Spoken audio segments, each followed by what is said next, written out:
Since the start of the year, I put well over 60 hours into Destiny 2 to get ready for Lightfall, and while I could get into the game, it definitely required effort. I've heard from different podcasts and articles that Lightfall is going to make the new user experience a lot better in Destiny 2. Now that it's out, is Destiny 2 easier to get into for new players, and is the expansion worth buying for us casual Destiny 2 players? Well, stick around and find out. The campaign is a great place to start. It's why many of us casual fans will buy the DLC, and I was hoping it would make the narrative a bit more cohesive. And let me tell you, I'm way more confused than I was going into this. DLC opens with a very short cutscene that tries and fails to recap the story up till this point. Then the Lightfall campaign starts and you meet Nimbus. Then the Marvel writing comes out and I tuned out of the story completely after that. In the story you have Osiris, who speaks like someone from the future, and Zavala and Ikora Rey all sound like they belong in Destiny, but then Nimbus comes in with stupid one-liners and it just ruined it completely.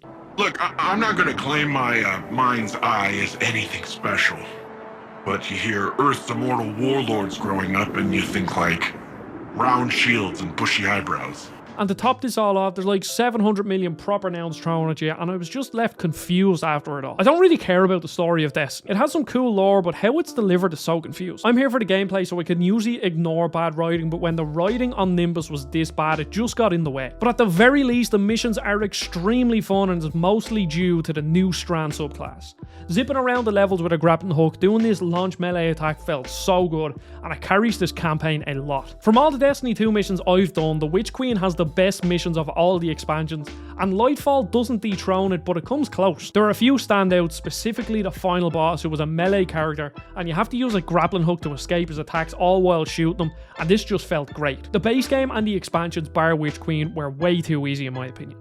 There was little to no challenge in the missions, and the Witch Queen fixed this with the legendary campaign. And Lightfall builds upon this, but I think it went slightly too far. I'm happy that they made the normal difficulty missions in this DLC harder, but I think they pushed it a bit too far, and some of the enemies became massive sponges in the end. My friends didn't get Lightfall, so I didn't test out the harder difficulty campaign, but I can only imagine how difficult it would be. And I think this difficulty could put newcomers off. Destiny is already quite confusing with light level, what gear to use, and how to upgrade it. And even I, who has a grasp on all of it, struggled to find the right weapons to help me out in the campaign. It wasn't so hard that it was impossible, but I would have liked if they reeled it in slightly. Now, some of the best parts of this DLC are the exotic quests after the story, and some of these exotics in this game are just absolutely fantastic. It's something I forgot to mention in my first review, but I absolutely adore the exotics in this DLC. The Battle Pass exotic bow is amazing, and this bow in particular can shoot multiple shots to throw stasis pillars everywhere, and it's great for crowd control. The new Strand subclass is the most unique in the whole game. The other subclasses had similarities, but this feels completely new. You no longer have a grenade, instead you have a grappling hook that has a great sense of momentum, and pulling off this grapple melee combo will forever be satisfying. Next we have the new planet of Neptune and the futuristic city of Neomuna. It's hands down my favourite area in the game. I said in my other video that areas generally felt bland to explore, and this is a slight improvement, but still not great. However, what I loved about this area, bar the aesthetics, is the world building. As you explore, you hear radio presenters talk about what's going on in the city, and in some of the lost sectors explain how they create food on this planet. Another thing that is added are these new public events spanning massive areas of the map with multiple objectives and bosses to fight, and these are by far the best overworld content in the game. This is Destiny, so they are just going from one point to another, killing a lot of enemies and then killing a boss, but they're just really fun. The seasonal content is all new to me and I'm loving it so far. The missions are fun and the story is a lot more cohesive than the main story, and overall I just had a blast running around these missions with the new subclass.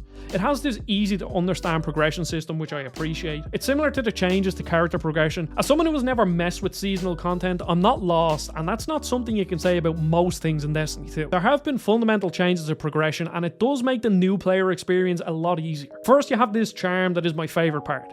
Before this, it felt like XP was useless. All it did was level up your battle pass and that was it. But here your XP counts towards a skill tree in this artifact. I do think this could potentially add another layer for new players to think about, but it's well implemented and I wish the class upgrading was done through a more simple and easy to understand skill tree than what it is. On top of that, the new Guardian rank guides new players as to what they have to do next, and I wish I had this 2 months ago because it's so useful. From a casual standpoint, this is a solid expansion.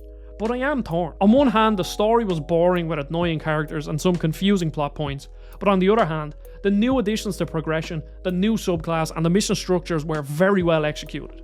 If you're just here for the story content, then I would give this a miss for now until it goes on sale. But if you like doing some seasonal content, getting new exotics, and just running around a new place doing public events, I think this is well worth the price because of the gameplay experience. As for new players, Destiny 2 will always be difficult to get into. It just takes a time commitment. This definitely seems to have made it easier with the new Guardian rank, but you will still need a lot of effort to properly get into it. Thanks for watching, and check out my full Destiny 2 review if you do want to get into the game. I really appreciate your time, and I'll see you all on the next video. Goodbye.